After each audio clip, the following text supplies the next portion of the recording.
We're going to begin, though. I know you know this, the outpouring of tributes to South Carolina Senator Lindsey Graham after his sudden death. Flags have been lowered to half-staff in his honor, including at the White House. Now, Graham was a close ally of President Trump. His office says that he died early Saturday night. He had just returned from a visit to Ukraine. The preliminary cause, they say, is a tear in the main artery from the heart. Caitlin Huey-Burns is in Washington with the latest. Caitlin, good morning to you.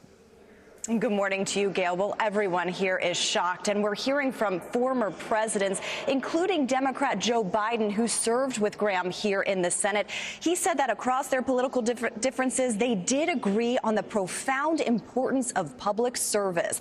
And Republican George W. Bush hailed Graham as a kind and funny man who loved our country and loved serving it. And President Trump said that he spoke with Graham on Saturday night just before he died. And he said his once political rival turned ally was like a member of the family. Flags are half-staff this morning in a stunned Washington, D.C., following Senator Lindsey Graham's sudden death. He sounded a little tired, but perfect. President Trump told Meet the Press Sunday he spoke to Graham before he died Saturday night after the senator returned from a diplomatic visit to Ukraine.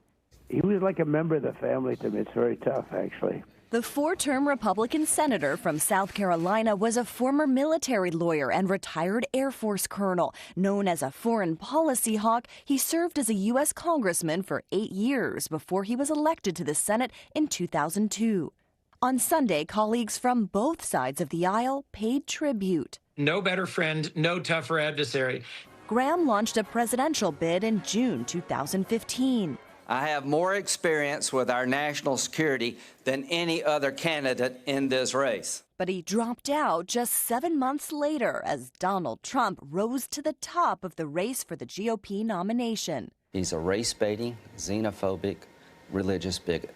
But Graham eventually became a strong Trump ally. He was a staunch advocate for the president's Supreme Court picks, notably now Justice Brett Kavanaugh, as Senate Democrats tried to block his nomination. What you want to do is destroy this guy's life, hold this seat open, and hope you win in 2020. He also advised the president on key foreign policy matters, most recently as a defender of the U.S. war with Iran. If they can't reach a deal acceptable to him, then he should finish the job. President Trump had endorsed Graham's re-election bid for what would have been his 5th term in the Senate. Last month, Graham said this about securing the Republican nomination. President Trump, I'm coming back to the Senate in 27. I'm going to win in November, and I'm going to help you change this world and change this country.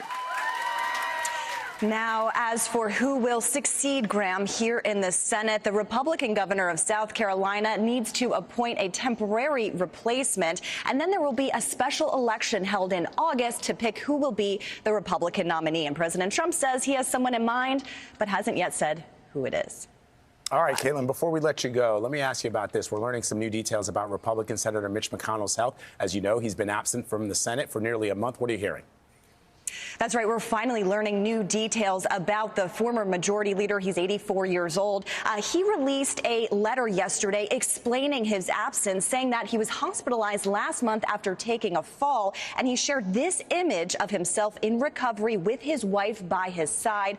McConnell said he was briefly unconscious, but hadn't broken any bones, suffered a concussion, or had a heart attack or stroke. He also said that he is dealing with a mild case of pneumonia. Now, he is currently in a rehabilitation center, so he isn't yet ready to return here to the Senate to cast votes. Vlad. All right, Caitlin, thank you very much as always. For more on Senator Graham's legacy and what comes next, we're joined by CBS News Chief Washington analyst Robert Costa. Bob, good morning.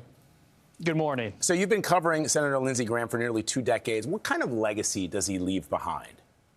Vlad, it's quite a legacy that really is the story of the Republican Party over the past 30 years. He was elected to the House of Representatives, part of that Republican wave in 1994, became close to Republicans in the late 90s going after President Bill Clinton during those impeachment hearings. And then during the Bush administration was an advocate for the intervention in Afghanistan and Iraq, supported immigration reform for a time, but then over the last decade has fully embraced, even after he was once a rival of him, fully embraced President Donald Trump and become a key confidant. So what kind of influence did he have in Congress? That's a big part of the conversation that people are having this morning, Bob, the ability for Senator Graham to influence other members of his party and even other members across the other side of the aisle. His final days are revealing about who he was in the U.S. Senate. He was someone who seemed to always be abroad. He was someone who was an advocate for NATO, for the U.S. role in the world, whether it be in the Middle East, having a strong relationship with Israel, or having a strong relationship with European allies. He really wanted America, when I would speak to him over the years, to be a force in the world, to have a muscular foreign policy. And he's someone who was always in the deal. When I would run into him in the Senate and talk to him in the trains below the Capitol, he always seemed to be at the center of the action. This was someone who relished politics. You might dislike his views, you might love his views, but this was someone who was in the action in the American scene. So, Bob, I know it's still early, but of course politics continues. Senator Graham's death, along with Senator Mitch McConnell, who remains in a hospital, of course, that is going to have an immediate impact on the current congressional agenda. What are you hearing from your sources about a path forward? It's a tough time for Congress right now. You look at the Gallup poll, only 1 in 10 of Americans seems to approve of the job Congress is doing, and they have such narrow majorities for the Republicans in both the House and the Senate. And with Senator McConnell hospitalized and now Senator Graham gone, when it comes to the hearings for the possible Attorney General, the nominee Todd Blanche, those could be complicated in the coming weeks. You also have President Trump wanting to pass his overhaul of voting, the Save America Act. Will be tougher to find votes for that legislation. And most importantly for Senator Graham, it was always about being a supporter of Ukraine. So to pass Russia sanctions, that could also be tougher, though many Senate sources tell me, as part of a tribute to him, Republicans right now are pushing to pass more sanctions against Russia to honor Senator Graham.